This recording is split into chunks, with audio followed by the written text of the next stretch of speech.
शिवे सर्वार्थसाधिके शरण्ये गोदावरी माता की जय, माता की जय, सनातन धर्माనికి जय, धर्माనికి जय। जनार्दनाय नमः, हरये नमः, ऋषिः पूर्वो देवता सुकञ्चन्यः आसने विनियोगः अनन्तासनाय नमः प्रणवस्य परब्रह्म ऋषिः देवता देवी गायत्री छन्दः प्राणायामे विनियोगः प्राणायामं करिष्ये ॐ भूः ॐ भुवः ॐ स्वः ॐ नमः ॐ तपः ॐ सत्यं ॐ गोदावरी माता की जय, गंगा माता की जय, माता की जय, भारत माता की जय, गोदावरी माता की जय, गंगा माता की जय, भारत माता की जय, तुलसी माता की गोदावरी माता की महालक्ष्मी व्यास गंगा गोदावरी तीरे మరి శ్రద్ధతోనే ఉండవలసిందిగా కోరుకుంటూ గోదావరి హారతి అనేటువంటి కార్యక్రమాన్ని ప్రారంభించి ప్రచారం చేసి గోదావరి పట్ల మనందరికి ఉండేటువంటి మమేక భావం, మాతృత్వ భావం, అదేవిధంగా మనకు ఉండేటువంటి ప్రేమ అనురాగం ఏదైతుందో అది హారతి కార్యక్రమం ద్వారా వ్యక్తపరిచేటువంటి కార్యక్రమాన్ని మనం 13వ సంవత్సరం క్రితం ప్రారంభించడం జరిగింది.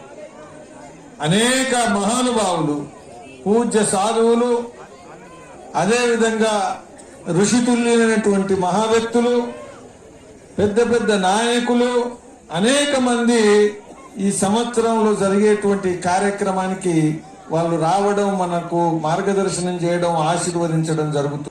మనం ధర్మపూర్లో ప్రారంభించినటువంటి కార్యక్రమం ఈరోజు గోదావరి తీరం మొత్తం మీద ఉండేటువంటి అనేక ప్రముఖ నగరాల్లో, తీర్థక్షేత్రాల్లో, ఇంతకుముందు చెప్పినట్టు బాసరన కానీ, కందుకుర్తి కానీ, అదేవిధంగా భద్రాచలం కానీ అనేక క్షేత్రాల్లో సుమారుగా 20 కన్నా పైగా తీర నగరాల్లో మనం కార్తీక మాసంలో ఈ హారతి కార్యక్రమాన్ని చేపడుతున్నాం విజయవంతంగా. ఇలాంటి హారతి కార్యక్రమం ఏం జరగకపోయేది.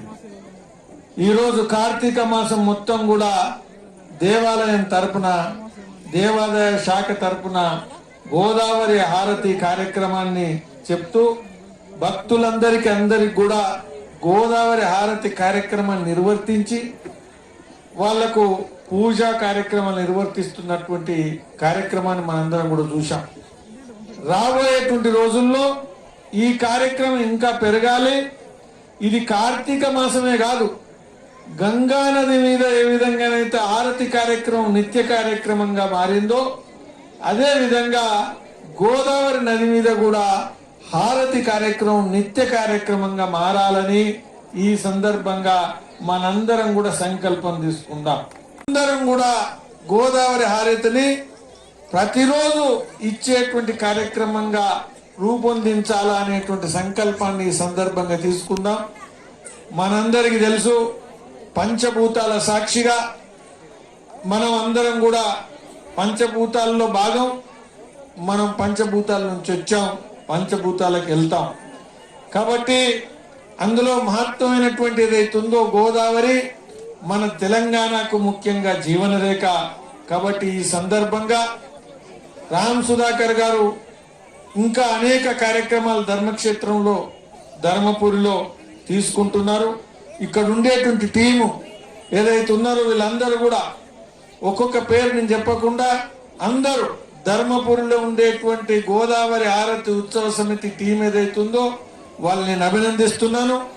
రాబోయేటువంటి రోజుల్లో ఇంకా అనేక కార్యక్రమాలకు ఇది ఒక రకమైనటువంటి ప్రేరణ అనేటువంటి పద్ధతిలో ముందుకెళ్లాలా. రాబోయేటువంటి రోజుల్లో గో సంరక్షణ, వృక్ష సంరక్షణ, జల సంరక్షణ, ఏదైతే మన పృథ్వీ ఏదైతే భూమి సంరక్షణ, ఇవన్నీ కూడా సంరక్షణ మనం కోరుకోవాలా.